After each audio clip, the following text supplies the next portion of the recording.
علیہ السلام نے فرمایا اے بڑیا ایک امت ایسی بھی آخری نبی کی آئے گی جس کی اوسط عمر 60 سے لے کر 90 کے درمیان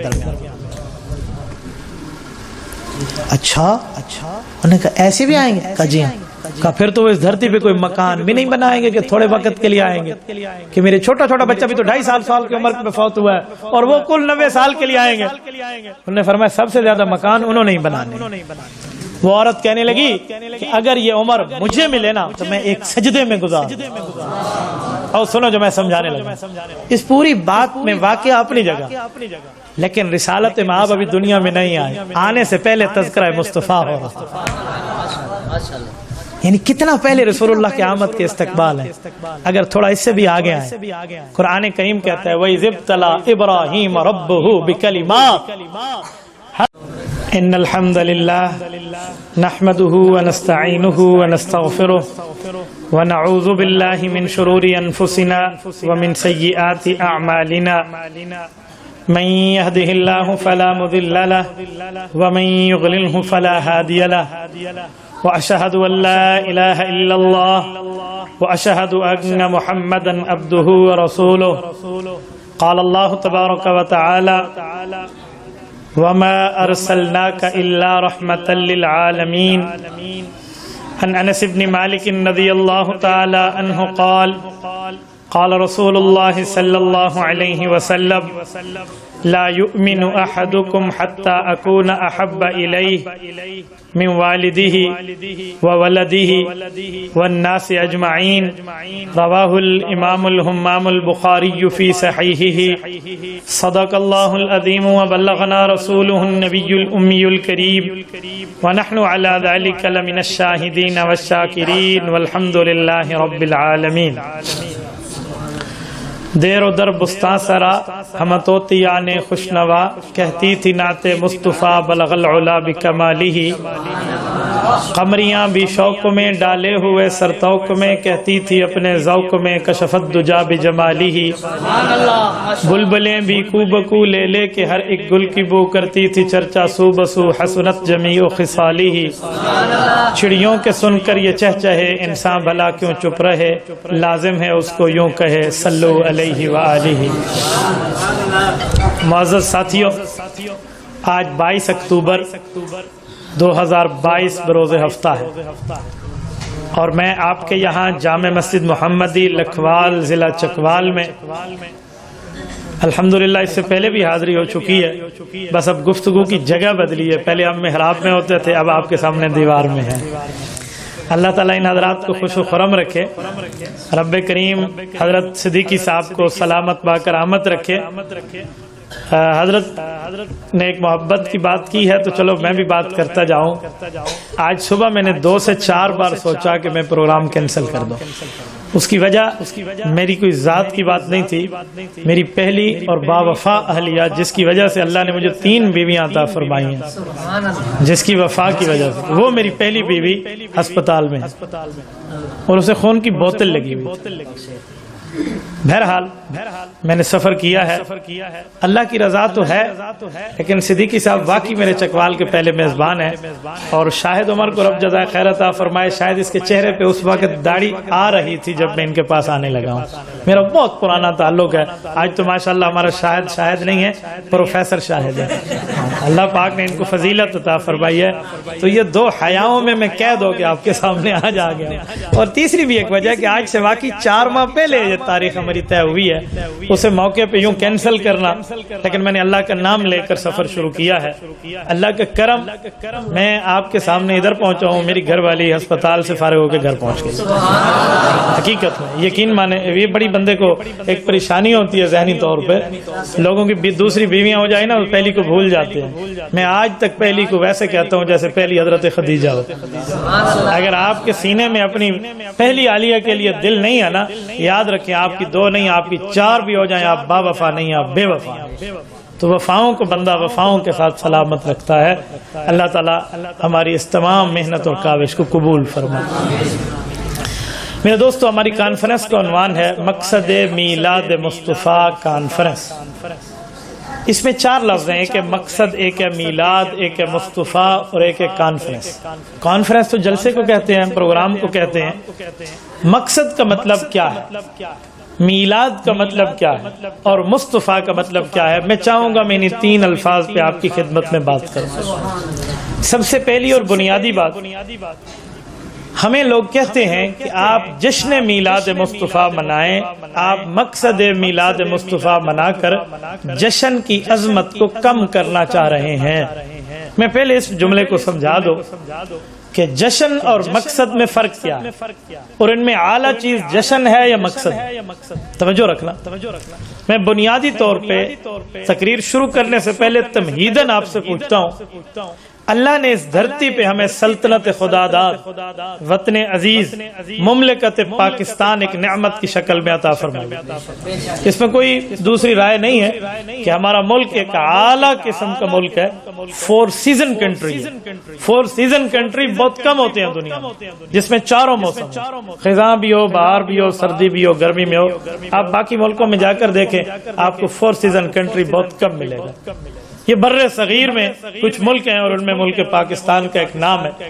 تو اتنی بڑی سلطنت جو جغرافیائی لحاظ سے، مذہبی لحاظ سے، ہر لحاظ سے فروتر ہے، یہ بات تسلیم ہے کہ اسلام عرب میں ہوتا، پڑھا مصر نے ہے اس قرآن کو، لیکن جس طرح پاکستان اور ہندوستان کے علماء نے سمجھا ہے شاید کسی نے سمجھا۔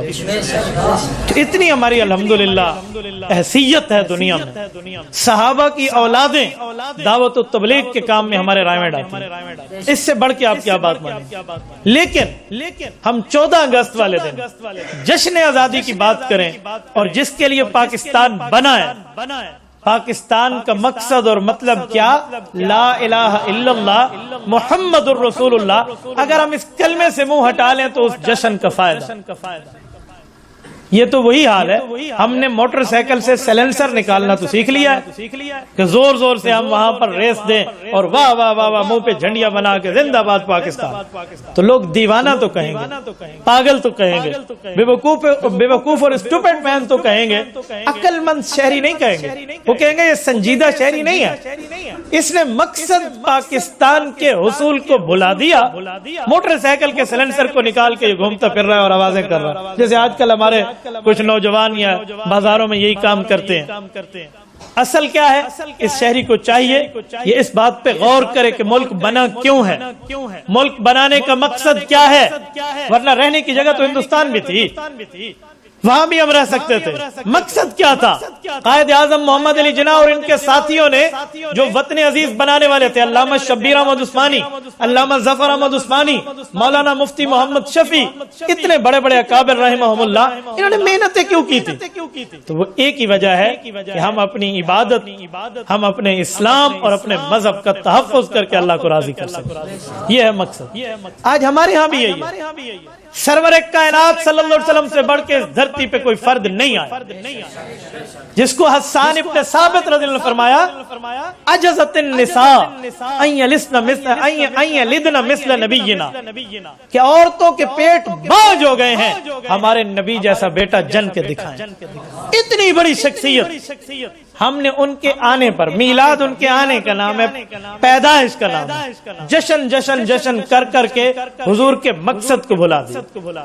اور اس کی پہلی مثال ابھی صدیقی سے فرما رہے تھے، وہ جو بچہ توبہ طیب ہو کر ادھر آیا، وہ کیا کہہ رہا ہے کہ آپ محفل میلاد مصطفیٰ تو کر رہے ہو اور عصر کی نماز تو آپ نے نہیں پڑھی۔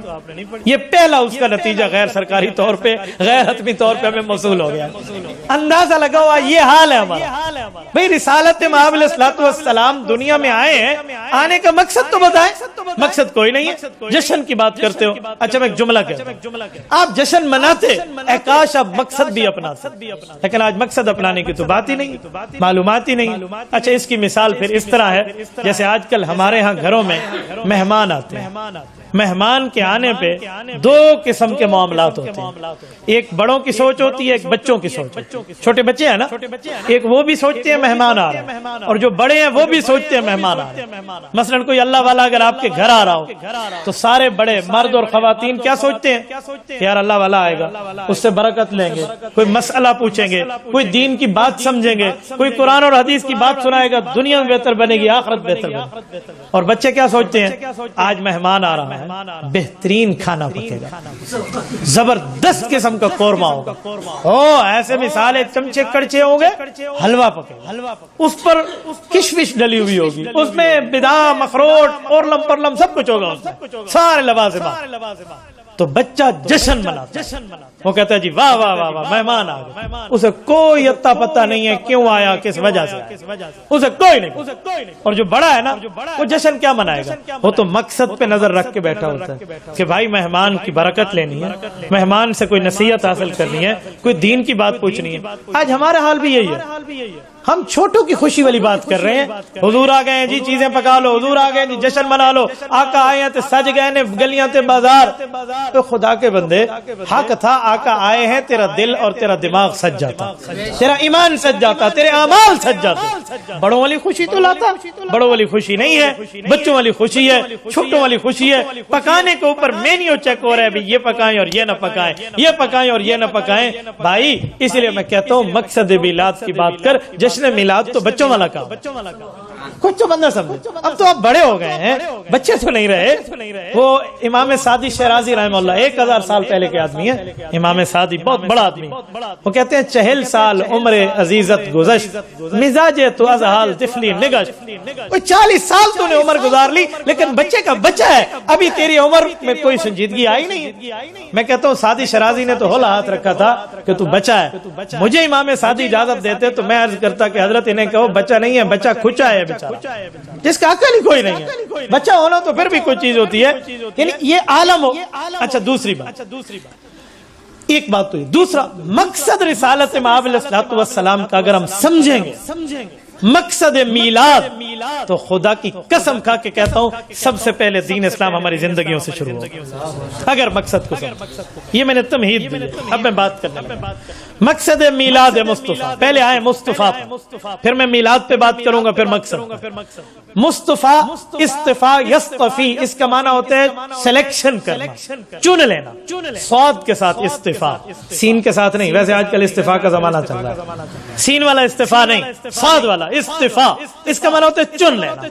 تو مصطفیٰ جس کو اللہ تعالیٰ نے چن لیا، اللہ نے کیسے چنا ہے، حدیث پاک ذکر کرنے لگا ہوں، توجہ رکھنا۔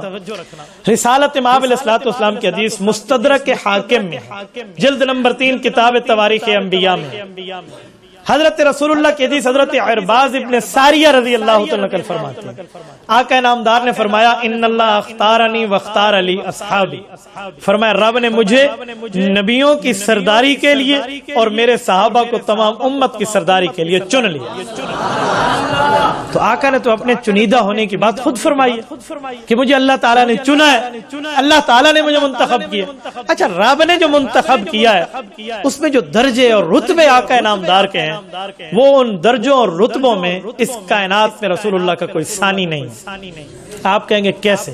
توجہ رکھنا، کسی نبی کے بارے میں اس کی آمد سے پہلے دنیا کو تفصیل معلوم ہو چکی ہو کہ وہ کون ہے، کیوں آئے گا، کیسے آئے گا، کیا کرے گا۔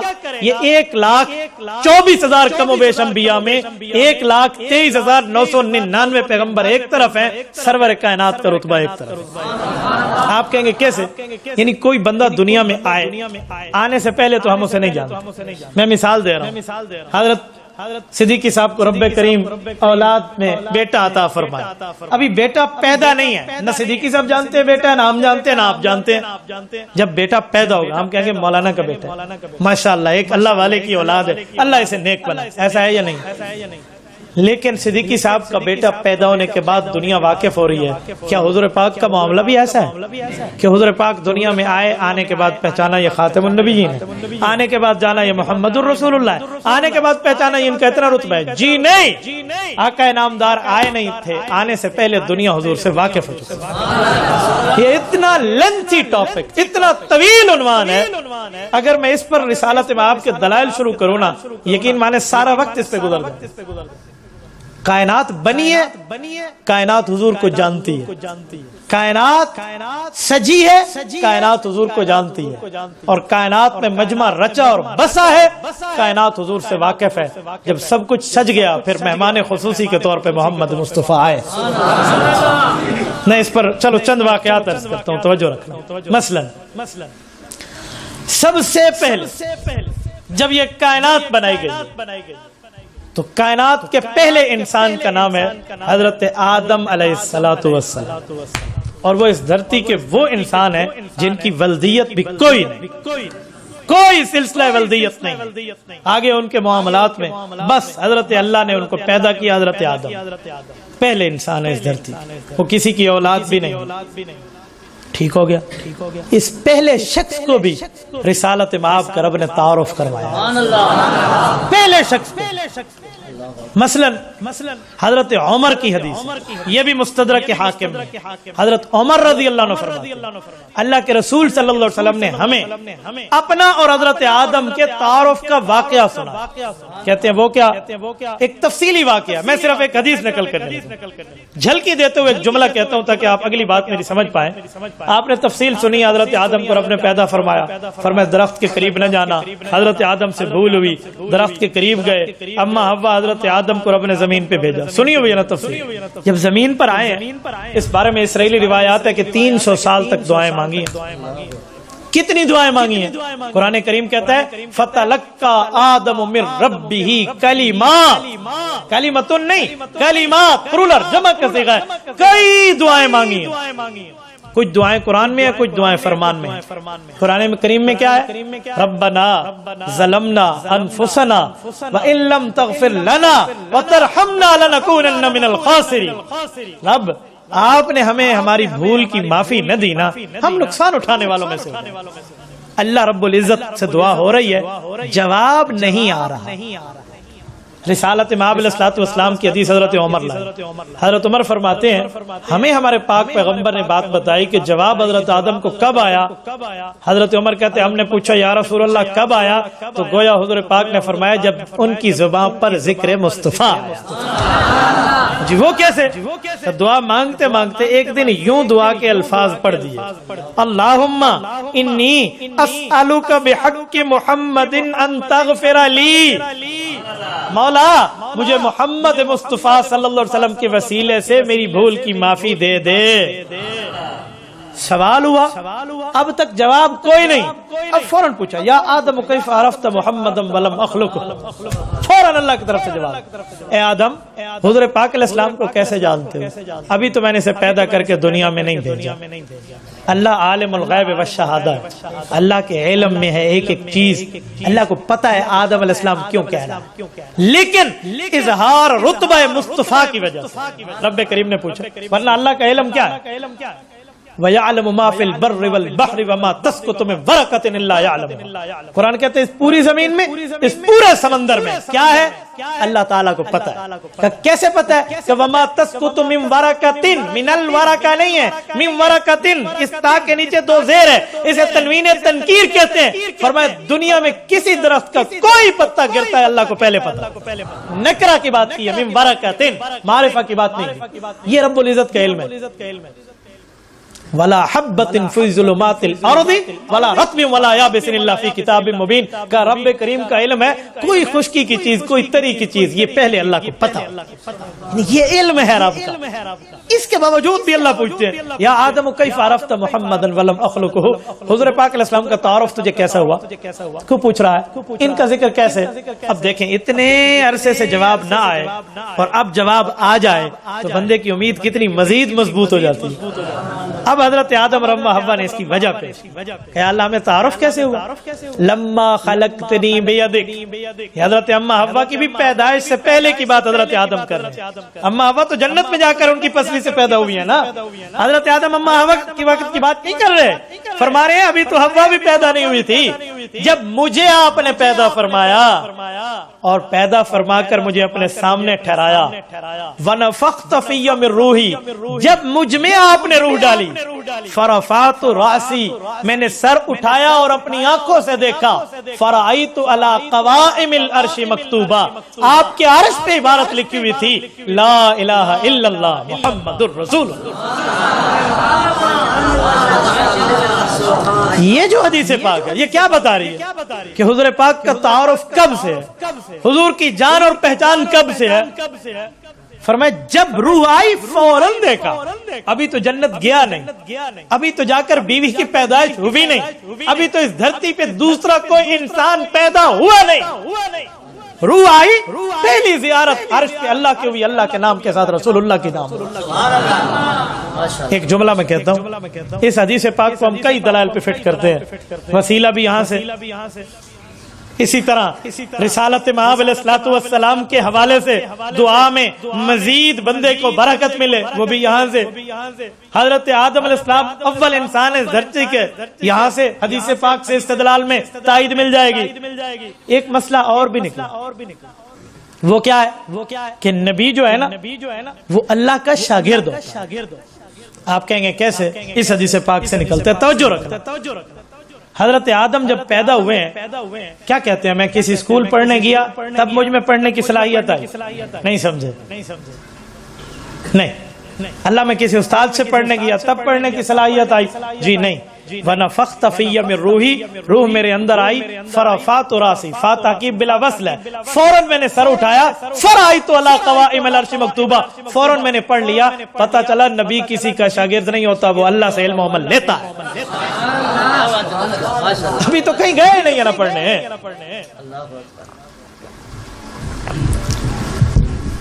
ایک عصمت انبیاء، یہ پانچواں نظریہ بھی یہاں سے ثابت، اور جس کے لیے میں نے بات چلائی وہ کیا ہے کہ دنیا میں بچہ آتا ہے تو پہچانا جاتا ہے، پہلے نہیں۔ رسول اللہ ایسے نہیں ہیں، آئے تو پہچانے جائیں، کائنات بنی اور سجی ہے تو رسالت میں آپ کا تعارف ہوا، یہ پہلے انسان کو تعارف ہوا۔ اچھا رب کریم نے کیا جواب دیا؟ فرمایا یا آدم غفرت لک، اے آدم میں نے تیری بھول کی تجھے معافی دے دی، ولولا محمد لما خلقتک، لیکن یہ بات یاد رکھنا اگر یہی نام نامی اس میں گرامی والی شخصیت نہ ہوتی میں تمہیں بھی پیدا نہ کرتا۔ یہ حدیث پاک کیا بتا رہی کہ رسول اللہ وجہ تخلیق کائنات۔ میں ایک بات عرض کرنے لگا ہوں، جب ہم یہ حدیث پاک پیش کرتے ہیں ہمارے کچھ ساتھیوں کو حدیث پر اشکال کرنے کا کوئی شوق چڑھا ہوا، فوراً آپ کے سامنے اشکال کرتے ہوئے کہیں گے صدیقی صاحب مفتی صاحب نے ڈنڈی ماری ہے، اتنے قرآن بیان نہیں کیتا حدیث بیان کی۔ اچھا آپ فرما دیں قرآن پاک کہاں بیان کریں؟ کہتے ہیں 27ویں پارے کے دوسرے صفحے پہ ہے وَمَا خَلَقْتُ الْجِنَّ وَالْإِنسَ إِلَّا لِيَعْبُدُونَ، کہ کائنات تو عبادت خدا کی وجہ سے پیدا ہوئی ہے، ہم نے جن اور انسانوں کو عبادت کے لیے پیدا کیا۔ تو کہ قرآن تو کہتا ہے عبادت کے لیے کائنات پیدا ہوئی، اور آپ لوگ حدیث سناتے ہیں مصطفیٰ صلی اللہ علیہ وسلم کے لیے کائنات پیدا ہوئی، اب ہم قرآن مانیں گے حدیث چھوڑ دیں۔ یہ بات یاد رکھیں، یہ بہت بڑا فتنہ ہے کہ جو ہمیں یہ بات سمجھائے کہ قرآن اور حدیث ایک دوسرے کے خلاف ہوتے ہیں، ایسا کچھ بھی نہیں۔ کوئی آیت قرآنی کوئی حکم فرمانی کے مخالف نہیں ہے، جو قرآن ہے وہی رسول اللہ کا فرمان، اس سے ایک دوسرے کے خلاف نہیں۔ ہاں کسی کو خلاف نظر آتا ہے تو اس سوال کا جواب ڈھونڈ لے، یا خلاف نظر آتا ہے تو اپنی نظر کا علاج کروا۔ بعض اوقات خلاف نظر آئے نا تو نظر کا بھی علاج، نظر کا بھی تو دھوکہ ہے نا۔ ہمارے یہاں ایک عبد المجید تھا، ویسے نام سمجھانا ہوں باقیہ کسی اور کے پھر ان تک پہنچ جاتے ہیں، اس لیے میں نام کوڈ نام رکھ رہا ہوں، دنیا میں لوگوں تک تو خبر چلی جاتی ہے۔ مثلا ایک عبد المجید صاحب تھے، ان کو ایک شوق چڑھا کہ مجھے اینک لگانی چاہیے، اینک ان کی دید کمزور نہیں تھی، انہیں معلومات نہیں کہ بھئی کس ڈاکٹر سے آنکھیں چیک کراؤں، تو بتایا فلاں ڈاکٹر بڑا قابل ہے، مثلا یہ عبد المجید ہے اور وہ کوئی عبداللہ ہے، تو وہ عبداللہ کے پاس چلے گئے، ادھر گئے نا آنکھیں چیک کرنے کے لیے، اس کو دیکھا تو انہیں یاد آ گیا عبد المجید صاحب کو کہ یہ تو میرا کلاس فیلو ہے یار، ہم تو اکٹھے پڑھے تھے، میں اسکول چھوڑ کے کوئی اور نالائق بھانڈا بن گیا تھا اور یہ تو ماشاءاللہ ڈاکٹر بن گیا۔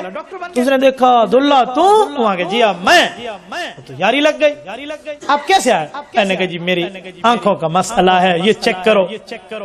تو اس نے چیک کیا، انہوں نے کہا بھائی فیس بھی اپنی واپس لے لو، تو ہمارا یار ہے، تیری کوئی آنکھوں کا مسئلہ نہیں ہے، تیری ماشاءاللہ آنکھیں ٹھیک۔ اس نے کہا نہیں میری آنکھوں کا مسئلہ۔ ڈاکٹر نے پھر چیک کیا، ادھر ادھر لیزر مشین اور سب کچھ بھی سمجھ، انہوں نے کہا یار کوئی نہیں، میں لکھ کے دینے کے لیے تیار ہوں، میری ڈاکٹری کہتی ہے تیری آنکھیں ٹھیک ہے۔ یہ کہنے لگا اچھا یار مجھے ایک اینک لگا دے۔ اس نے کہا کیسے لگا؟ کیوں؟ انہوں نے کہا یار مجھے شوق ہے دور والی چیز مجھے قریب نہیں، مجھے اینک لگا۔ اب دوست سے ایک دوسرے کی مانی، اس نے انہیں اینک کوئی تجویز کر کے دے دی، اتھو دی چیز اتھے لگا۔ اب یہ اینک لگا کے اگلے دن گلی میں جا رہا ہے، جاتے جاتے اس کے سامنے نالی آ گئی، اور نالی تھی ادھر اور اس کو نظر آئی، سمجھ رہے ہیں نا، نالی ادھر تھی، اس کو نظر آئی ادھر، اور اس نے سنبھال کے اپنا پاؤں جو ادھر رکھا تو دے مار 4.5 اس کے اندر، نالی سوما خراب ہو گیا بندہ، اور کہنے لگا عبداللہ ڈاکٹر بڑا بندہ ہے، اینک لگانی کو نہیں آتی کہ عبداللہ ڈاکٹر بنا ہوا ہے، اسے اینک لگانی بھی نہیں آتی۔ غلطی عبداللہ کی نہیں تھی، غلطی ڈاکٹر کی نہیں تھی، اس کی نظر کا قصور تھا۔ اس نے اپنی نظر پہ آنکھیں کیوں رکھی ہیں، یہ اینک کیوں رکھی ہے، نہ رکھتا۔ ہمارا حال بھی آج کل یہی ہے، مسئلہ قرآن اور حدیث کا اتفاقی ہوتا ہے، خواہ سے شیطان کوئی راہ کی پٹی دکھائے بھی یہ حدیث اس قرآن کی آیت کے خلاف ہے لہذا قرآن میں لے لیں اور حدیث چھوڑ دیں، ایسا کچھ بھی نہیں۔ ہاں جواب تلاش، سوال ہے کہ قرآن کریم میں ہے کائنات بنی ہے، اللہ تعالیٰ فرماتے ہیں عبادت خدا کے لیے میں نے کائنات بنائی ہے، اور حدیث پاک کہتی ہے کائنات بنی ہے اس کی وجہ آمد مصطفیٰ ہے، تو عبادت خدا وجہ ہے یا آمد مصطفیٰ وجہ ہے؟ ہم نے کہا سنو یہ دونوں باتیں ٹھیک ہیں، کیوں؟ جب کوئی چیز معرض وجود میں آتی ہے اس کا ایک سبب ہوتا ہے، اس کی ایک وجہ ہوتی ہے، سبب اور ہوتا ہے وجہ اور ہوتی ہے۔ میں آپ کے سامنے بیٹھا ہوں، کوئی پوچھے آپ لکھوال چکوات میں کیوں آئے، میں کہوں مولانا صدیقی کی دعوت پر آیا ہوں۔ آپ باہر جائیں، کوئی آپ سے پوچھے مفتی عبدالواحد قریشی کیوں آیا، آپ کہیں گے تقریر کرنے کے لیے آیا۔ ایک بندہ کہے بھائی یہ دو باتیں کیسی ہو گئی، مولوی صاحب سے پوچھا انہوں نے کہا جن نے دعوت دی ہے، لوگوں سے پوچھا انہوں نے کہا نہیں تقریر کے لیے آیا ہے، وجہ کیا ہے؟ جو عقل مند ہوگا وہ کہے گا بھائی یہ دونوں باتیں ایک دوسرے کے اپوزٹ نہیں ہیں، مخالف نہیں ہیں، خلاف نہیں ہیں، دونوں باتیں سچی ہیں۔ آنے کا سبب آنے کی وجہ الگ الگ ہے، آنے کی وجہ مولانا کا آنے کا سبب مولانا کی دعوت دینا ہے، یہاں آنے کی وجہ لوگوں کو بیان کرنا ہے، وجہ اور ہوتی ہے سبب اور ہوتا ہے۔ تو میں نے کہا اس کائنات بننے کا سبب مصطفیٰ کی ذات ہے، اس کائنات بننے کی وجہ اللہ کی عبادت ہے، عبادت خدا بھی ٹھیک ہے، آمد مصطفیٰ بھی ٹھیک ہے، اس پر کوئی اشکال نہیں ہو سکتا، لہذا آیت بھی ٹھیک ہے، حدیث پاک بھی ٹھیک ہے۔ میں بات کر رہا تھا رسالت میں آپ آئے نہیں تھے، آنے سے پہلے دنیا ان کے تعارف کو جانتی تھی۔ دوسری بات حضرت نوح علیہ السلام کا ایک نام گزرا ہے قرآن کریم میں، سورۃ نوح موجود ہے، 2 رکوع کی سورۃ نوح ہے، اس میں حضرت نوح علیہ السلام کی قوم کا ذکر ہے کہ انی دعوت قومی لیلا و نہارا، رب کریم میں نے تو ان کو دن نہ دیکھا رات نہ دیکھی، نے دعوت دی لیکن انہیں نہیں مانا، 950 سال دعوت دی۔ قرآن کہتا ہے فَلَبِثَ فِيهِمْ أَلْفَ سَنَةٍ إِلَّا 50 عاما، 950 سال نہ مانے، آخر عذاب آیا، امت ڈوب گئی، نبی اور نبی کے ماننے والے بچ گئے۔ لیکن میں جو جملہ آمد مصطفیٰ پہ سنانے لگا ہوں اب توجہ رکھیں۔ اسی اسنا میں ایک خاتون آئی جو حضرت نوح علیہ السلام کی تابع دار تھی، حضرت نوح کے پاس آ کے کہتی ہے اے نبی اللہ میری اولاد کے لیے دعا کریں، وہ بچپن میں فوت ہو جاتے ہیں۔ حضرت نوح علیہ السلام نے ہاتھ بلند کیا، اس کے لیے دعا کی اور پوچھا مائی صاحبہ کتنی عمر میں تیرے بچے فوت ہو جاتے ہیں؟ وہ کہنے لگی یہی 250 سال اور 300 سال، بس اتنی ہی عمر میں دنیا سے چلے جاتے ہیں۔ وہ سچ ہی کہہ رہی تھی، 950 سال جو بڑی بڑی عمر ہوتی۔ تو حضرت نوح علیہ السلام نے فرمایا اے بڑھیا، ایک امت ایسی بھی آخری نبی کی آئے گی جس کی اوسط عمر 60 سے لے کر 90 کے درمیان اچھا انہوں نے کہا ایسے بھی آئیں گے؟ کہا جی ہاں۔ کہا پھر تو وہ اس دھرتی پہ کوئی مکان بھی نہیں بنائیں گے کہ تھوڑے وقت کے لیے آئیں گے، کہ میرے چھوٹا چھوٹا بچہ بھی تو 2.5 سال کی عمر میں فوت ہوا ہے اور وہ کل 90 سال کے لیے آئیں گے۔ انہوں نے فرمایا سب سے زیادہ مکان انہوں نے ہی بنانے۔ وہ عورت کہنے لگی کہ اگر یہ عمر مجھے ملے نا تو میں ایک سجدے میں گزار دوں۔ اور سنو جو میں سمجھانے لگا، اس پوری بات میں واقعہ اپنی جگہ، لیکن رسالت مآب ابھی دنیا میں نہیں آئے، آنے سے پہلے تذکرہ مصطفیٰ ہو رہا، یعنی کتنا پہلے رسول اللہ کی آمد کے استقبال ہے۔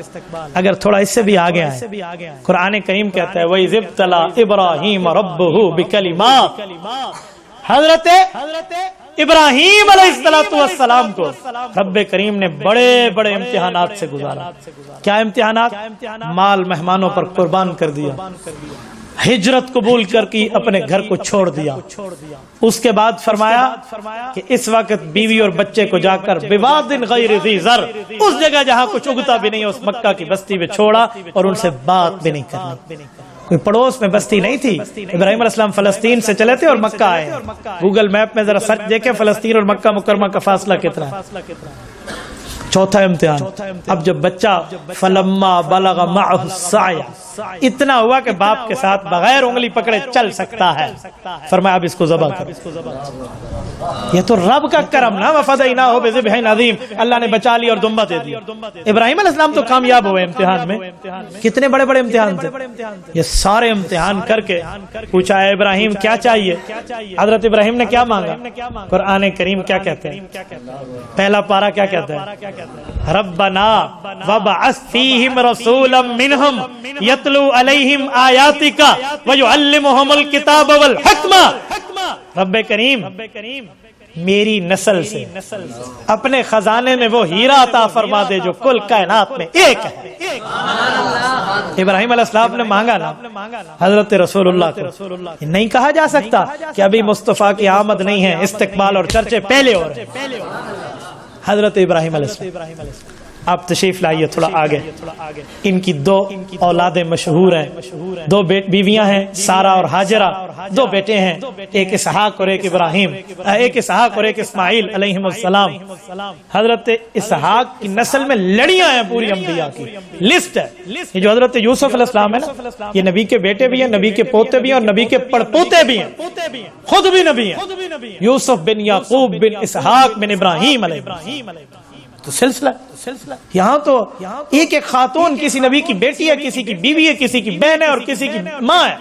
حضرت لیہ کے بارے میں آتا ہے کہ حضرت نوح علیہ السلام حضرت یعقوب کی بیٹی ہیں، حضرت یوسف علیہ السلام کی بہن ہیں، اور حضرت ذوالکفل کی اماں اور حضرت ایوب کی بیوی ہیں۔ یہاں تو یہ سلسلہ ہے۔ یہ حضرت اسحاق کی لڑی اور دوسری لڑی حضرت اسماعیل والی، اس میں اور کوئی نہیں ہے، محمد مصطفیٰ صلی اللہ علیہ وسلم۔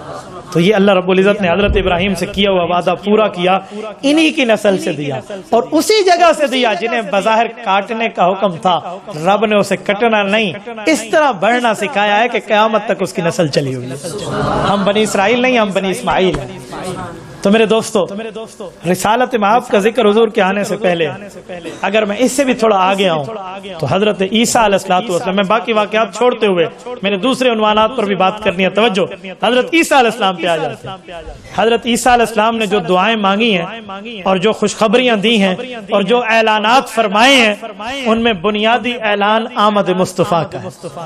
سورۃ صف پارہ نمبر 28، سورت کا پہلا رکوع، رب کریم فرماتے ہیں وَمُبَشِّرًا برسول یأتی من بعد اسمہ احمد۔ فرمایا لوگو میں تمہارے پاس انجیل لے کر آیا ہوں، اللہ کا پیغام لے کر آیا ہوں، لیکن یاد رکھنا ایک میری ڈیوٹی اعلان کی یہ بھی ہے کہ میں آمد مصطفیٰ کا اعلان کیے ہوئے جا رہا ہوں۔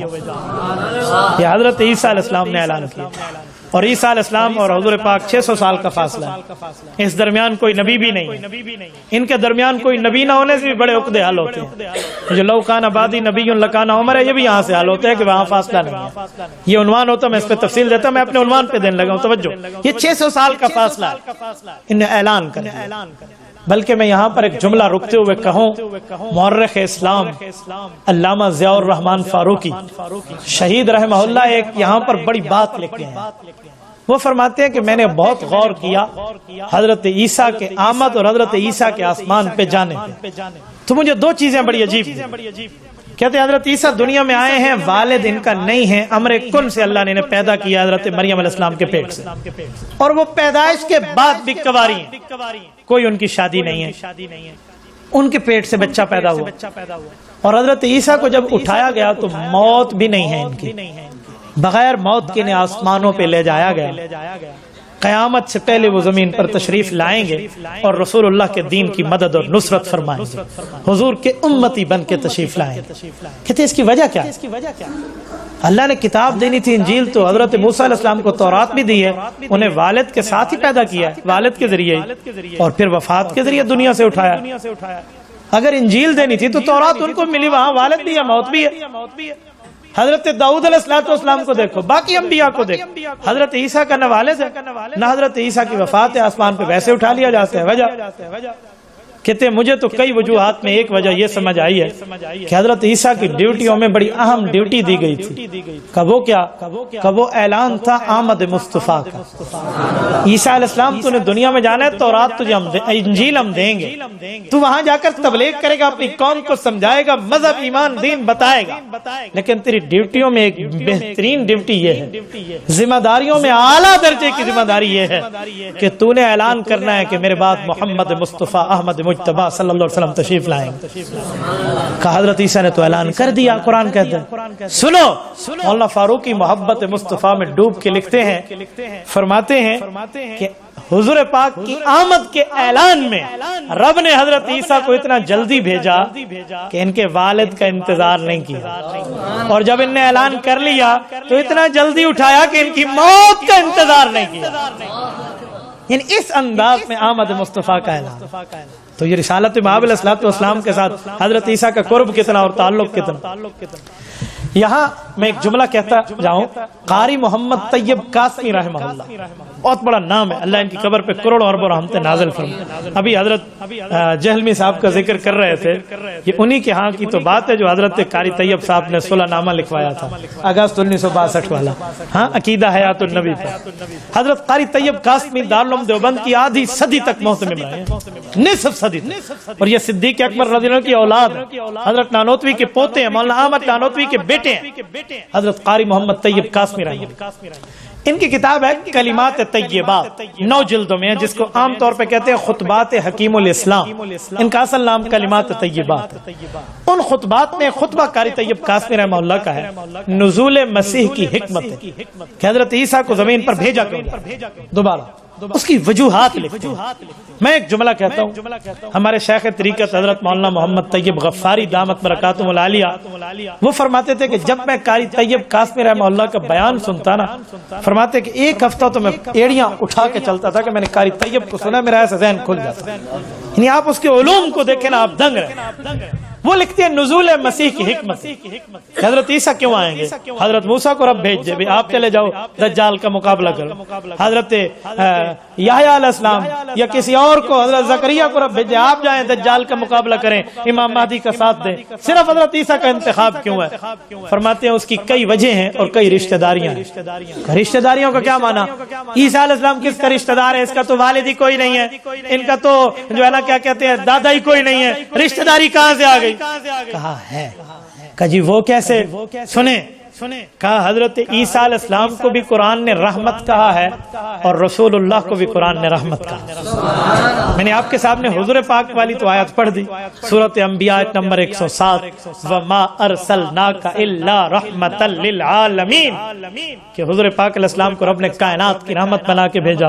حضرت عیسیٰ کو کہاں کہا؟ سورۃ نمبر 19 سورۃ مریم کا دوسرا رکوع. رب کریم فرماتے ہیں وَلِنَجْعَلَهُ آیَةً لِلنَّاسِ وَرَحْمَةً مِنَّا، کہ عیسیٰ علیہ السلام کو میں اپنی نشانی اور اپنی رحمت بنانا چاہتا ہوں، تبھی کواری کے پیٹ سے پیدا کیا. تو کہا ادھر بھی رحمت ادھر بھی رحمت. رحمت کا آپس میں بڑا گہرا رشتہ ہے. تو ایک رحمت للعالمین کے دین پر مشکل آئے گی کہ دجال کا ظہور ہوگا، تو اللہ دوسری رحمت حضرت عیسیٰ کو بھیج کے اس کا قلع کما کرے. کا ایک وجہ اور بھی ہے.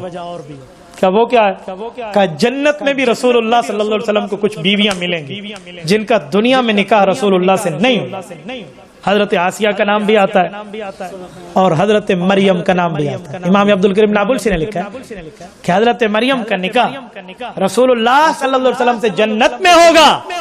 تو کہ جب حضرت مریم کا نکاح حضور پاک سے ہوگا تو حضرت مریم تو حضرت عیسیٰ کی والدہ ہیں, حضور پاک علیہ السلام حضرت عیسیٰ کے بمنزلہ والد ہیں. والد تو نہیں ہے نا, ما کان محمد ابا احد من رجالکم, بمنزلہ والد ہیں. حضرت عیسیٰ حضور کے کون لگے؟ بمنزلہ بیٹے لگے. جب بمنزلہ والد کے دین پہ مشکل آئی تو بمنزلہ بیٹے کو مدد و نصرت کے لیے بھیجا. کہتے ہیں اس میں ایک وجہ مختلف معاملات کی نظر آتے ہوئے کچھ اشارات اور بھی ہیں. کبو کیا کہ حدیث پاک میں ہے دو نشانیاں حضور پاک علیہ السلام نے حضرت عیسیٰ کے نزول کے بعد اپنے ساتھ تعلق کی بتائیں. کبو کیا کہ جب حضرت عیسیٰ نازل ہوں گے جہاد کا اعلان کریں گے, دجال کو ماریں گے اور وہاں مسلمانوں میں امن قائم کریں گے, شریعت کا نفاذ ہوگا, سب کچھ ہوگا. دو باتیں اپنے ساتھ ریلیٹڈ فرمایا تزوجوا ویولدوا ویدفنوا معیا. ان کی شادی ہوگی, ان کے بچے ہوں گے اور ان کی قبر تمہارے نبی محمد مصطفیٰ کے ساتھ بنے گی. کہ یہاں دو باتیں کیسی؟ سنو. کہتے ہیں ان کی شادی, ان کی بچے تو ہوں گے, بنو کلب میں ان کی شادی ہے. تو حضرت عیسیٰ علیہ السلام جب رسول اللہ کی قبر مبارک پہ آئیں گے تو مسند ابی یعلا کی جلد نمبر 11 میں حضرت ابو ہریرہ رضی اللہ عنہ کی حدیث ہے, حضور پاک نے فرمایا ثم لیأتین علی قبری حاجا او معتمرا فقال یا محمد لاجیبنہ. فرمایا حضرت عیسیٰ مجھے سلام کریں گے اور میں نبی ان کے سلام کا جواب دوں. تو فرماتے ہیں سلام ہر مسلمان امتی حضور پاک کی قبر پہ کر رہا ہے اور ہر خوش قسمت حضور پاک سے جواب بھی لے رہا ہے.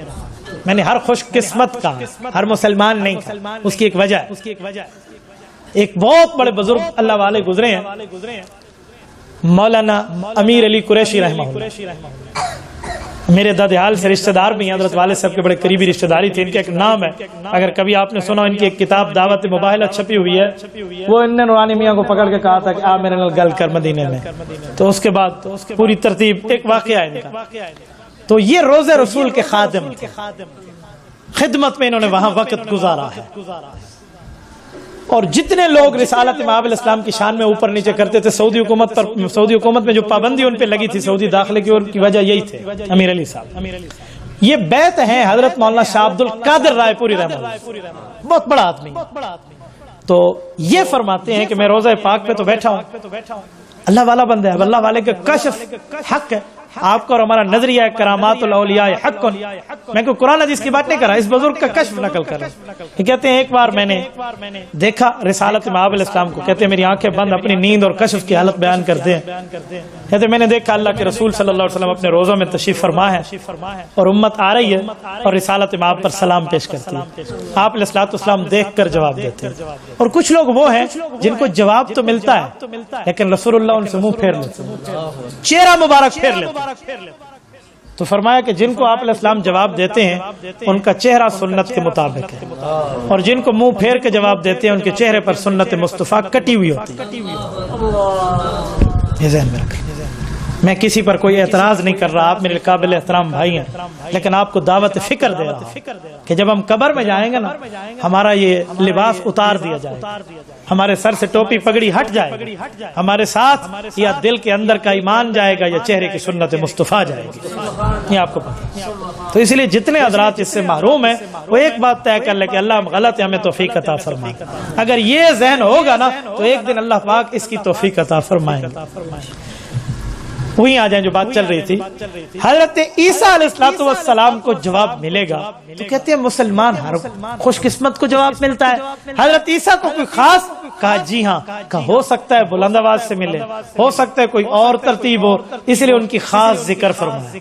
دوسرا اپنے ساتھ قبر دیں گے, کہ ان دو کی بھی ایک وجہ ہے. کہ وہ کیا, کہ جب بیٹا کوئی اچھا کام کر کے آئے نا تو والد کو آ کر بتائے تو والد خوشی کا اظہار تو کرتا ہے, دو کام ضرور کرتا ہے. ایک بلند آواز سے اسے شاباش کہتا ہے اور دوسرا اپنے قریب بٹھاتا ہے کہ بیٹا ادھر بیٹھ، میں بتاؤں میرا یہ فرزند ارجمند یہ کام کر کے آیا کہ حضرت عیسیٰ علیہ السلام جب دجال کو قتل کر کے آئیں گے فرشتوں کے ذریعے رب کریم یہ خبر رسالت مآب تک عرض اعمال کے ذریعے پہنچائیں گے تو حضور پاک علیہ السلام جواب دے کر ان کا استقبال بھی کریں گے اور اپنے ساتھ قبر کی جگہ بھی حضرت عیسیٰ علیہ السلام سے رسالت مآب کا تذکرہ۔ تو میری بات کا مطلب ابھی مصطفیٰ آئے نہیں تھے، آنے سے پہلے مصطفیٰ کے چرچے دنیا میں ہو رہے ہیں۔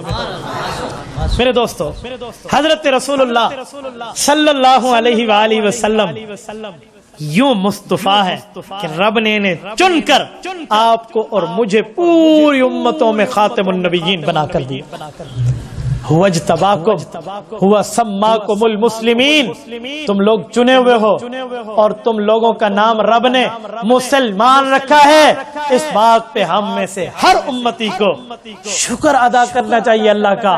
اللہ تو چاہتا ہمیں امت موسیٰ علیہ السلام میں رکھ دیتا، چاہتا امت عیسیٰ میں رکھ دیتا، چاہتا کسی اور قابل احترام نبی کی امت میں رکھ دیتا، لیکن اللہ تیرا خاص کرم تو نے محمد مصطفیٰ کی امت میں رکھا۔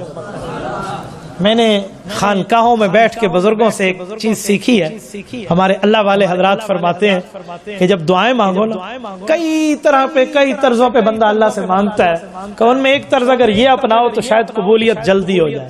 کہا وہ کیا؟ کہا یہ مانگو کہ اللہ میں گناہ گار خطا کار ضرور ہوں لیکن تیرے پاک نبی کی امت میں سے ہوں۔ کہ جب اپنا رشتہ حضور کے ساتھ تم بنا کر پیش کرو گے تو انشاءاللہ رد نہیں ہوگا۔ رسالت مآب علیہ السلام کا معاملہ اللہ کے ساتھ کتنی محبت کا، تو یہ مصطفیٰ ہے جو رب نے چن کے ہمیں دیا۔ اب آئیے ان کے میلاد پر، تین لفظ ہے نا، مصطفیٰ، میلاد اور مقصد۔ میلاد کیا ہے؟ میلاد ولادت سے نکلا ہے۔ ولادت اور میلاد کا معنی ہوتا ہے دنیا میں تشریف لانا، پیدا ہونا۔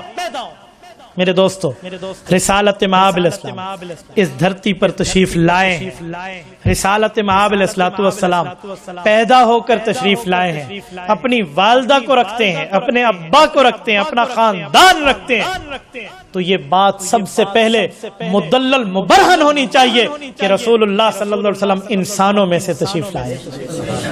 سنیں، میں انسان عام نہیں، اعلیٰ درجے کا انسان کہتا ہوں۔ ایک ہوتے ہیں عام انسان، اس سے گناہ خطائیں ہوتی ہیں، نافرمانیاں ہوتی ہیں۔ رسول اللہ عام نہیں، اہم انسان۔ اس گلاس میں کیا ہے؟ اگر میں اس پانی کو نالی میں بہا دوں، مجھے کوئی کہے گا تو کافر ہو گیا، گستاخ ہے؟ نہیں۔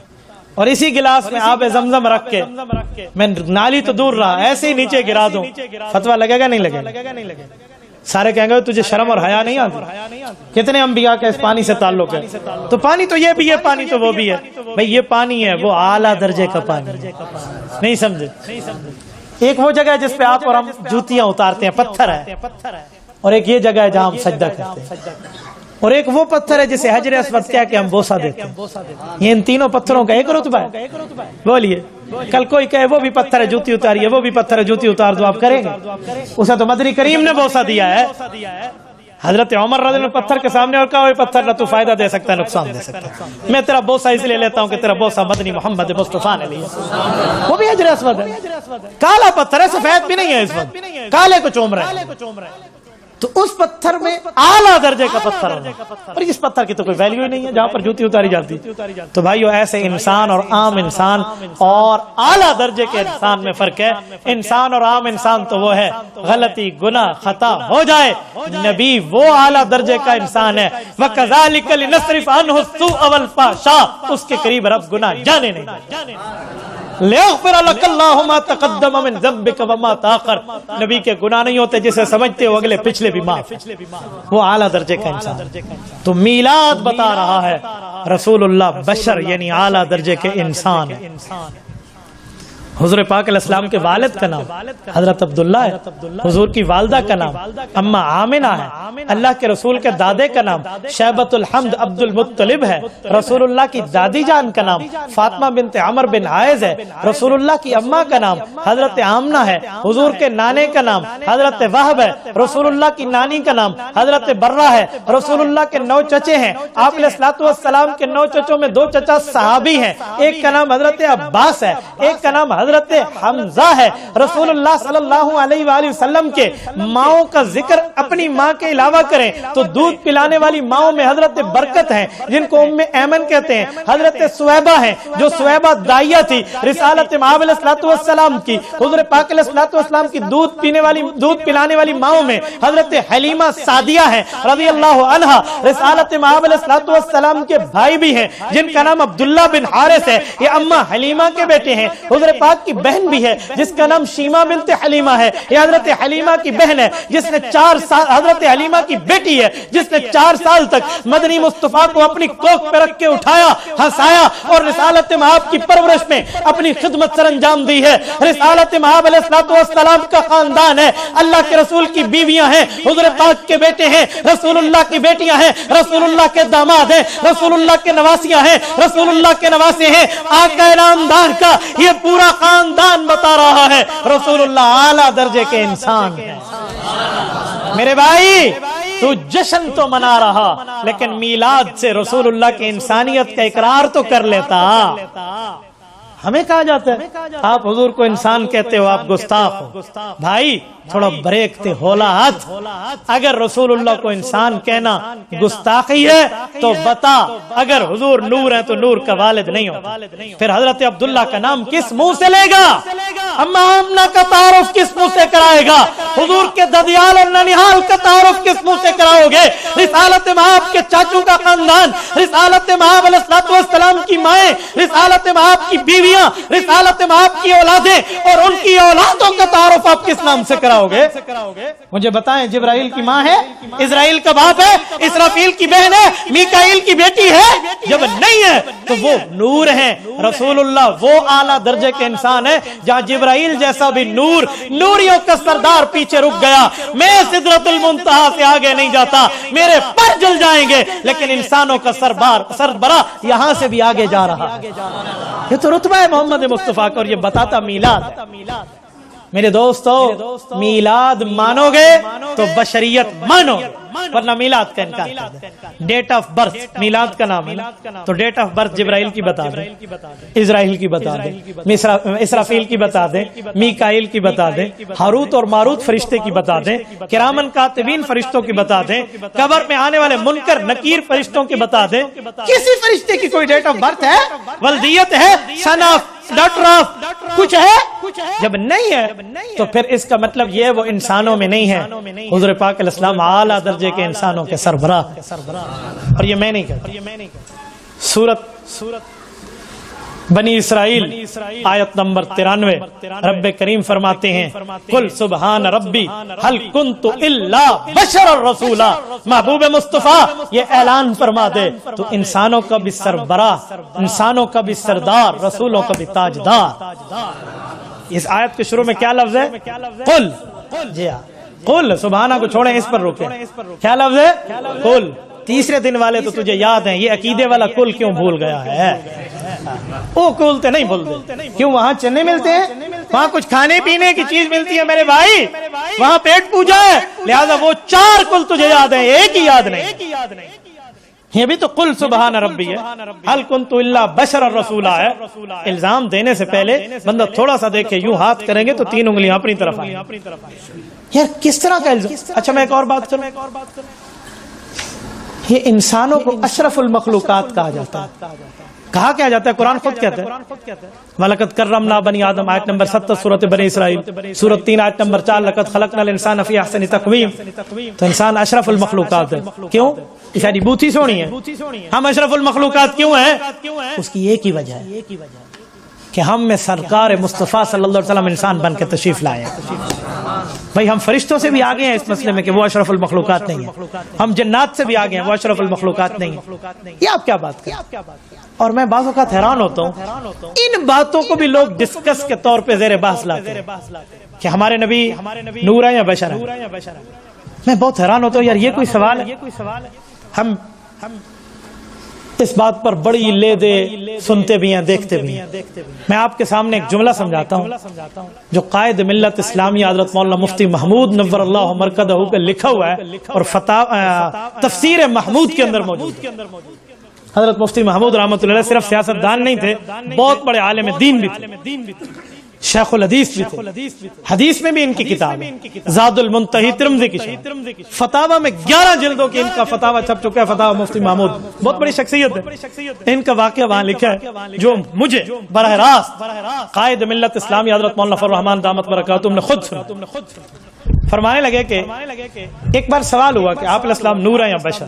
تو حضرت مفتی صاحب نے بہت پیارا جواب دیا، فرمایا میرے بھائی یہ نور بشر کے مقابلے میں آتا ہی نہیں، نور بشر ایک دوسرے کے مقابلے میں نہیں آتا، نور کے مقابلے میں ظلمت آتی ہے، نور کا معنی روشنی، ظلمت کا معنی اندھیرا، روشنی اور اندھیرا، اور بشر کے مقابلے میں جن آتا ہے۔ انسان ہے یا جن ہے؟ کہتے ہیں تو جن ہے یا انسان ہے؟ کہتے ہیں تو کہا نور اور بشر تو ایک دوسرے کے مقابل میں آتے ہی نہیں ہیں۔ ہاں تو مجھ سے یوں پوچھ کہ رسول اللہ صلی اللہ علیہ وسلم نور ہیں یا ظلمت؟ میں کہوں گا ظلمت نہیں ہے، رسول اللہ نور ہدایت۔ کون انکار کرتا ہے؟ اور مجھ سے پوچھ کے بشر ہیں یا جن ہیں؟ میں کہوں گا بشر ہیں، اس لیے بشروں کو اشرف المخلوقات بنایا۔ بات تو پوری کرو، ایک بات دوسرے کے مقابلے میں آتی نہیں، آپ اس کو کیسے بنا دو؟ کوئی آپ سے پوچھے آپ پنجابی ہیں یا پاکستانی ہیں، تو پنجاب پاکستان کے مقابلے میں پاکستان کے اندر کیسے آئے گا؟ یہ کیسے آئے گا؟ تو یہ سوال بنتا ہے۔ تو میلاد بتا رہا ہے رسالت مآب علیہ السلام اعلیٰ درجے کے انسان ہے۔ تھوڑا آگے چلتے ہیں، رسالت مآب کا میلاد ہوا ہے، آپ علیہ السلام دنیا میں تشریف لائے ہیں، رسالت مآب علیہ السلام کو رب نے دنیا میں بھیجا ہے، کیوں آئے ہیں؟ جو مقصد ہے وہ کیوں ہے؟ ریزن کیا ہے؟ وجہ کیا ہے؟ تو قرآن کریم کہتے ہیں لِتَخْرُجَ النَّاسَ مِنَ الظُّلُمَاتِ إِلَى النُّورِ، پیغمبر کے آنے کا مقصد ہے کفر اور شرک کے اندھیروں سے نکال کے اسلام کی روشنی ملے۔ رسالت مآب علیہ السلام کی ڈیوٹی یہ ہے جس کو حضرت عبادہ بتاتے ہیں، ان نخرج العباد من عبادت العباد الى رب العباد، کہ لوگوں ہم لوگوں کو لوگوں کی پرستش سے نکال کے لوگوں کے خالق کی پرستش میں لاتے ہیں۔ یہ مقصد آمد مصطفیٰ، بعثت لأتمم مکارم الاخلاق، حضور پاک نے فرمایا اخلاق کی کمپلیشن، اس کے لیے اخلاق کی مکمل کرنے کے لیے، کمپلیٹ کرنے کے لیے رب نے مجھے دنیا میں بھیجا۔ انما بعثت معلما، رب نے مجھے معلم، سکھانے والا، پڑھانے والا بنا کر بھیجا۔ رسالت مآب فرماتے بعثت الى الاسود والاحمر، اللہ نے مجھے ہر اجمی اور ہر عربی، ہر انسان اور ہر جن کی طرف نبی بنا کے بھیجا ہے۔ یہ تمام مکلف ہے، میرا کلمہ پڑھیں گے تو ان کی بات بنے گی۔ ما وسعہ الا اتباعی، ان سب کے پاس گنجائش نہیں ہے، میری گنجائش، میری اتباع کریں گے تو ان کی نجات کی گنجائش ہے۔ تو پتہ چلا رسالت مآب کی آمد کا مقصد، حضور پاک کے آنے اور میلاد کی وجہ اللہ کی عبادت ہے اور رسول اللہ کا تعارف ہے، جس کو ہمارے تبلیغ جماعت والے ساتھی بڑا اچھا جملے میں تعبیر کر لیتے ہیں کہ اللہ کی بات کو رسول اللہ کے طریقے کے مطابق پورا کرنا ہے۔ اللہ کی بات کو رسول اللہ کے طریقے کے مطابق کرنا ہے۔ بھئی منزل خدا ہے تو راستہ مصطفیٰ، یہاں سے جائیں، اللہ کے احکامات کو حضور پاک کے بتائے ہوئے طریقے کے مطابق پورا کرنے کا نام دین۔ تو یہ ہے مقصد میلاد مصطفیٰ۔ اب سنیں ذرا، ماں باپ کے ساتھ بندے کی لڑائی ہو، جشن میں بیٹھا ہو میلاد مصطفیٰ میں، فائدہ ماں باپ کی عزت تو مصطفیٰ نے سکھائی ہے کہ نماز کے دوران بھی ماں بلائے تو توڑ کے چلا جا۔ باپ کی عزت مصطفیٰ نے سکھائی ہے کہ جنت کا مضبوط ترین درمیانی دروازہ ہے، مصطفیٰ آئے تو بتایا ولا تنہرہما، ماں باپ کی نافرمانی تو بڑی بات ہے، جھڑک کے بات بھی نہیں کرو گے۔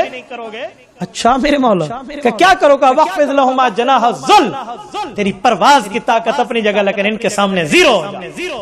مصطفیٰ تو یہ سکھانے آئے ہیں۔ اچھا تو پھر کبھی دل دکھے تو اللہ ماں باپ کے لیے کیا کہوں کہ وقل رب ارحمہما کما ربیانی صغیرا، پھر یوں مانگ اللہ یہ میرے ساتھ بچپن میں نرم تھے تو ان پر بڑھاپے میں نرمی فرما دے۔ مصطفیٰ تو یہ سکھانے آئے۔ اچھا جھوٹ بولنا، فرمائے جی ہاں والکذب یہلک، جھوٹ تو ہلاک کرے گا، ان الصدق ینجی، سچ آپ کو نجات دے گا، لہٰذا سچ لے لو جھوٹ کو چھوڑ دو۔ مصطفیٰ تو یہ بتانے آئے تھے۔ اچھا حضور پاک علیہ السلام نے جب سچ کی دعوت میں توحید ہمیں بتائی اور توحید میں کوئی روڑے اٹکانے آیا تو حضور پاک علیہ السلام نے انہیں کیسے راستے سے ہٹایا؟ کہا یوں ہٹایا، میرے چچا ابو طالب یہ لوگ مجھے لالچ دیتے ہیں، میرے دائیں ہاتھ پہ سورج بائیں ہاتھ پہ چاند رکھ دے میں انہیں چھوڑ دوں گا، اللہ کو نہیں چھوڑوں گا۔ مصطفیٰ تو یہ بتانے آئے تھے۔ اور پھر ایمان کے بعد سب سے بڑی چیز تو نماز ہے، جس کے لیے اللہ کے رسول صلی اللہ علیہ وسلم نے فرمایا جو نماز کا نہیں ہے وہ دین کا نہیں ہے، اور نماز کی اتنی اہمیت بتائی کہ اللہ سے اس کے اوقات مقرر کرا کر حضرت موسیٰ علیہ السلام کو بھی کہہ دیا کہ اب جو 5 نمازیں ہو گئی ہیں موسیٰ، میں آپ کی ترغیب کے باوجود بھی اللہ کو نہیں کہتا اللہ ان کو ختم کر دے، کیوں مجھے حیا آتی ہے۔ اور ہم نے فرمایا محبوب مصطفیٰ فرض تو میں نے 50 نمازیں کی ہیں لیکن تیری امت پڑھے گی 5، ثواب 50 کا دو۔ کہا موسیٰ علیہ السلام میں نہیں جاتا، میں اللہ کو یہ جملہ نہیں کہتا۔ ہاں جب حضور پاک دنیا میں تشریف لائے تو جو بے نمازی تھے یا بے جماعتی تھے، جماعت میں نہیں آتے تھے، تو اللہ کے رسول نے کیا فرمایا؟ میرا جی چاہتا ہے میں کسی کو کہوں وہ نماز پڑھوں اور ان کے پاس جاؤں جو نماز کی جماعت چھوڑ کے گھروں میں بیٹھے ہیں، لَأُحَرِّقَنَّ عَلَيْهِمْ بُيُوتَهُمْ، لکڑیاں اٹھا کے ان کے گھروں کو ان پر جلا دو۔ مصطفیٰ نے تو یہ بتائی ہے، اور آپ اس محفل کی وجہ سے جو فرما رہے تھے نماز ہی چھوڑ دیا آپ نے۔ بھائی اسے کہتے ہیں مقصد کو اپنانا، تو صرف جشن کی بات کرتا ہے۔ اور سنو میں ایک جملہ مزید کہتا ہوں، رسالت مآب نے بد نظری سے روکا ہے، حضور نے جھوٹ سے روکا ہے، غیبت سے روکا ہے، بہتان سے روکا ہے، الزام تراشی سے روکا ہے، شرک سے روکا ہے، کفر سے روکا ہے، بے ادبی سے روکا ہے، کسی کا حق کھانے سے روکا ہے، کسی کا قرض لے کر مال کو ہڑپ کر جانے سے روکا ہے، کسی کی زمین ہتھیانے سے روکا ہے، میراث کو کھانے سے روکا ہے، کسی آدمی کا جانی مالی عملی نقصان کرنے سے روکا ہے۔ رسول اللہ صلی اللہ علیہ وسلم تو اس لیے آئے تھے ان منہیات پہ منع کرنے کے لیے، اور ہم کیا کر رہے ہیں؟ یہ ہم تب رکیں گے جب مقصد آمد مصطفیٰ کو دیکھیں گے۔ بھائیو اگر خالی جشن کی بات ہے تو جشن آزادی منانے والے اس بے وقوف نوجوان کی طرح ہے جو 14 اگست آئے تو سلنسر اتار کے موٹر سائیکل چلانا شروع کر دے اور ان لوگوں کی قربانیوں کو بھول جائے جنہوں نے پاکستان کی آزادی میں اپنے خون سے رنگ بھرا تھا۔ فائدہ بھائی ہم نے تو مقصد کو دیکھنا تھا۔ اچھا رسول اللہ نے آ کر ہمیں روزہ سمجھایا، اور تجھ سے کوئی مولوی صاحب پوچھے روزہ نہیں رکھا تو روزانہ نہ رکھ، اور کہے آج نہیں رکھا، آج نہیں رکھا، یہ ہمارے اعمال ہے۔ ہمارے یہاں ایک بے روز ہے، اسے ایک دوست نے پوچھا، میں نے اسے پوچھا بھائی روزہ، انہوں نے کہا بس صحیح آج نہیں رکھا، وہ کھا رہا تھا نا پکڑا گیا، تو دوسرے نے کہا اچھا تجھے، مجھے بھی پرسوں نے کہا آج نہیں رکھا، وہ تو روزانہ نہیں رکھتا تھا اور کہتا تھا آج نہیں رکھا۔ تو بھائی مصطفیٰ صلی اللہ علیہ وسلم کی تعلیمات تو روزہ تھا، آپ کیا لے بیٹھے؟ اس سے تو تقوی پیدا ہوتا تھا۔ حضور پاک علیہ السلام کی تعلیم تھی تو نے زکوٰۃ دینی اگر تو مالدار ہے، تو نے عشر دینی اگر تو زمیندار ہے، اور وہاں تیری فصل اگتی ہے تو نے تو اس کو چھوڑ دیا۔ والد فوت ہوا، بہنوں کا حق بھائی کھا گیا، واہ بھائی واہ۔ قرآن کریم کہتا ہے ان الذین یأکلون اموال الیتامی ظلما انما یأکلون فی بطونہم نارا وسیصلون سعیرا۔ تم اپنے پیٹ میں یہ زمین لے کر نہیں بیٹھے، جہنم کے انگارے بھرے ہوئے ہو۔ بھائی مصطفیٰ نے بتایا تھا، مصطفیٰ نے تو بتایا تھا من اخذ شبرا من الارض بغیر حق یطوق اللہ یوم القیامت 7 ارضین، فرمایا ایک بالش زمین تو نے کسی کی ہتھیا لی، اللہ 7 زمینوں کا گلے میں قیامت میں طوق پہنا دے گا۔ حضور پاک تو یہ سمجھانے آئے تھے، اور ہم کہاں بیٹھ گئے؟ آقا نامدار نے جو مقاصد لے کر، پورا دین لے کر، بدر سے لے کر تبوک تک کے اسفار میں، سفر جنگ، سفر امن، سارے اسفار کر کے ہمیں دین سمجھایا، ہم اس دین کو ایک طرف رکھ کے خالی جشن کی بات کریں، مقصد کو بھول جائیں تو ہم سے بڑا بے وفا امتی رسول اللہ کا کوئی نہیں۔ مجھے بتائیں یہ جو دندان مبارک اللہ کے رسول کے شہید ہوئے ہیں، جو خود کی کڑیاں ابن قمیہ کی وجہ سے اللہ کے رسول کے رخسار میں گھسی ہیں، یہ وہ رخسار جس کے لیے اب عائشہ فرماتی تھی فلو سمعوا فی مصر اوصاف خدہ ما بذلوا فی ثوب یوسف من نکدی۔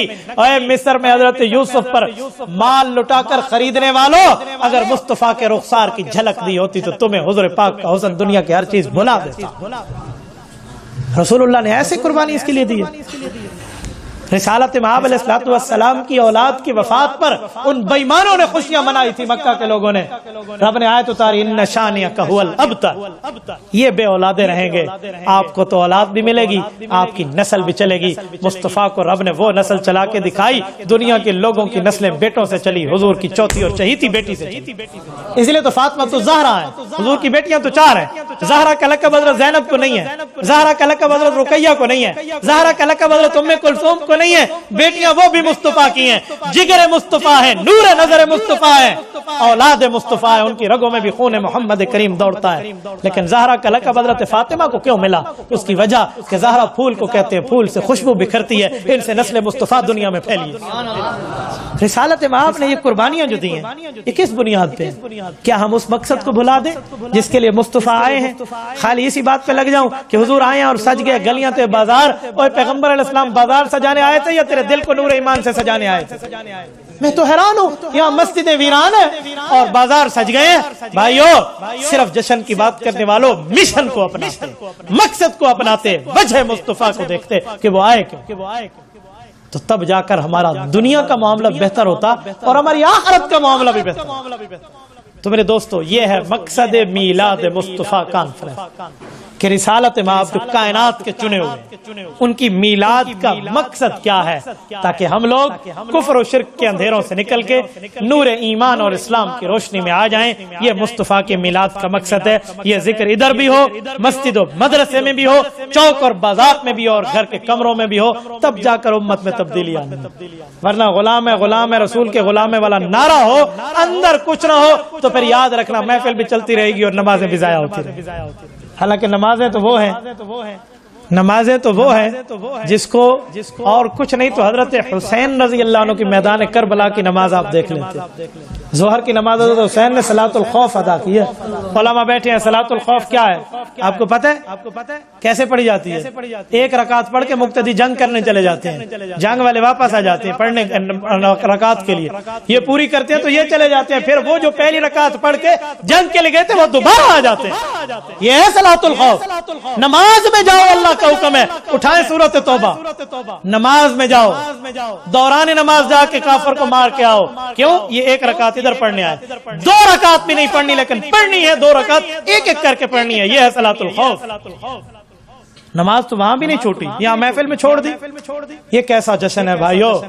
یہ جشن نہیں ہے، یہ نمازوں سے دور کرنا، دین سے دور کرنا. تجھے شیطان نے پٹی پڑھا دی ہے، ورنہ شیطان کے منہ پہ کالک ملنی تھی تو مقصد آمد مصطفیٰ کو دیکھ لیتا. اللہ تعالیٰ آپ کو اور ہمیں صراط مستقیم عطا فرمائے، دین اسلام پر عمل کی توفیق عطا فرمائے. رسالت مآب علیہ السلام نے جو خیریں مانگی ہیں، جن چیزوں کو اللہ کے رسول صلی اللہ علیہ وسلم نے امت کے حق میں مانگا ہے، اللہ تعالیٰ وہ ہمیں عطا فرمائے. بعض لوگ آپ علیہ السلام کی آمد کا مقصد بتاتے ہیں، لیکن جشن اس کی سوال کا تو میں نے آپ سے پہلے بھی عرض کر دیا ہے. حضور پاک علیہ السلام کا سایہ تھا یا نہیں تھا، قرآن حدیث سے تفصیل ذکر کریں. توجہ رکھنا. سایہ مصطفیٰ کے بارے میں یہ روایت بھی ہے کہ نہیں تھا، یہ روایت بھی ہے کہ تھا. تو پھر ترجیح کس کو ہے؟ باتیں تو دونوں حدیث میں لکھی ہوئی ہیں. حضور پاک علیہ السلام کا سایہ تھا، ترجیح یہی ہے. کبھی کبھی معجزے کے طور پہ حضور کا سایہ ختم کر دیا گیا تھا، یہ حضور کی شان تھی. مجھے بتائیں آپ علیہ السلام کھانا کھاتے تھے یا نہیں؟ بولیے. پانی پیتے تھے یا نہیں؟ حدیث پاک میں 6 دن تک نہیں پیا. صوم الوصال ہے. جب صحابہ نے پوچھا آپ نے پیدر پہ روزہ رکھ لیا، کھانا؟ حضور نے فرمایا اللہ یطعمنی و یسقینی، رب مجھے کھلاتا پلاتا ہے تو میں نہیں پتہ چلتا. ہو گیا. تو پھر آپ کیا کہیں گے؟ حضور نہیں کھانا کھاتے تھے؟ آپ کہیں گے آپ علیہ السلام کھانا نوش فرماتے تھے، کبھی کبھی صوم الوصال میں چھوڑ بھی دیتے تھے. تو حضور پاک کا سایہ تھا، کبھی کبھی معجزے کے طور پہ ختم بھی کر دیا گیا تھا. نمبر 1. نمبر 2، آپ سے کوئی پوچھے سایہ تھا، یہ حدیث کہاں ہے؟ حوالہ دے دیں. مصنف عبد الرزاق میں حضرت عائشہ رضی اللہ عنہا کی حدیث ہے کہ ایک مرتبہ اللہ کے رسول کمرے میں تشریف لائے، پیٹھ کے پیچھے اللہ کے رسول کے سورج تھا، آپ علیہ السلام اس میں چل رہے تھے، تو سایہ اللہ کے رسول کا میرے کمرے میں پہلے داخل ہوا، پھر آقا داخل ہوا. آپ اٹھا لیں، جنائز کے باب میں روایات موجود ہیں. اماں جان رضی اللہ عنہ ارشاد فرما رہی. آج کل ایسے دنیا میں عجیب قسم کا سلسلہ چل پڑا ہے، لوگ کہتے ہیں روضہ رسول کا بھی سایہ نہیں ہے. میں نے الحمدللہ مدینہ طیبہ میں بڑا وقت گزارا ہے. میں دعا گو ہوں اللہ تعالیٰ آپ سب کو یہ وقت گزارنے کی توفیق عطا فرمائے. اللہ تعالیٰ آپ سب دوستوں کی برکت سے ہمیں بھی مدینہ طیبہ کی حاضری بھی عطا فرمائے اور رسالت مآب علیہ الصلوۃ والسلام کا ہمیشہ ہمیشہ کے لیے وہی ویزا ہمیں جنت البقیع کا عطا فرمائے. اس کا سایہ میں نے انہی آنکھوں سے دیکھا ہے روضہ پاک کا. بس میری ایک عادت ہے کہ میں موبائل روضہ پاک پہ نہیں نکالتا, میں حیا کرتا ہوں رسالت مصطفیٰ صلی اللہ علیہ وسلم. میری عادت ہے, ورنہ کوئی مرتبہ لوگ کہتے ہیں اجے روزے پہ جا کر ویڈیو بنا لیں. مجھے حیا یار, دنیا کا کوئی عہدیدار بیٹھا ہو, اٹینشن ہو کے سامنے ٹھہرے ہو, ایک کائنات کی وجہ تخلیق موجود ہے, ان کے سامنے ٹھہر کے ہم موبائلیں اٹھاتے پھریں. ورنہ شاید میں آپ کو ویڈیو اپنی شکل میں پوری اوریجنل دیتا کہ روزہ مصطفیٰ کا بھی سایہ ہو. کسی شاعر نے شعر کہہ دیا, دنیا اگر ڈھونڈے ثانی ہے محمد, ثانی تو بڑی چیز ہے سایہ نہ ملے گا. وہ معجزے کے وقت کی بات ہے, اس نے یہ تھوڑی کہا ہے کہ ہمیشہ نہیں ہوگا. تو حضور پاک صلی اللہ علیہ وسلم کا سایہ بھی تھا, اس لیے اس کا انکار نہیں کر سکتے. کچھ لوگ کہتے ہیں حضور پاک علیہ الصلوۃ والسلام کو قرآن میں شاہدن کہا گیا ہے, انا ارسلناک شاہدا ومبشرا ونذیرا, اسی لیے شاہد کا معنی گواہ ہے, تو آپ علیہ السلام حاضر ناظر. بھائی شاہد کا معنی گواہ ہے, اتنی بات تو میں مان لوں, لیکن ہر گواہ حاضر ناظر ہوتا ہے یہ ثابت کرنا آپ کو بہت مشکل ہو جائے گا, کیونکہ قرآن کریم میں پوری امت کو بھی گواہ کہا گیا. دوسرے پارے کا پہلا صفحہ سورت نمبر 2 سورۃ البقرہ, غالباً آیت نمبر 145 بنتی ہے.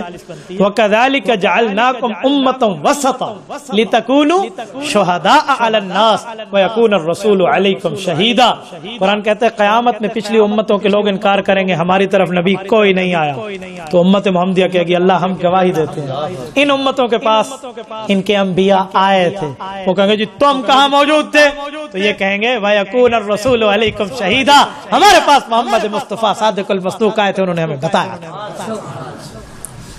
پچھلی امتوں کے لوگ جو انبیاء کی آمد کا انکار کریں تھے, ان کا عقیدہ بھی یہی ہوگا کہ گواہ کو حاضر ناظر ہونا چاہیے. وہ تبھی ہم سے پوچھیں گے تسی حاضر ناظر تھے نہ ہو,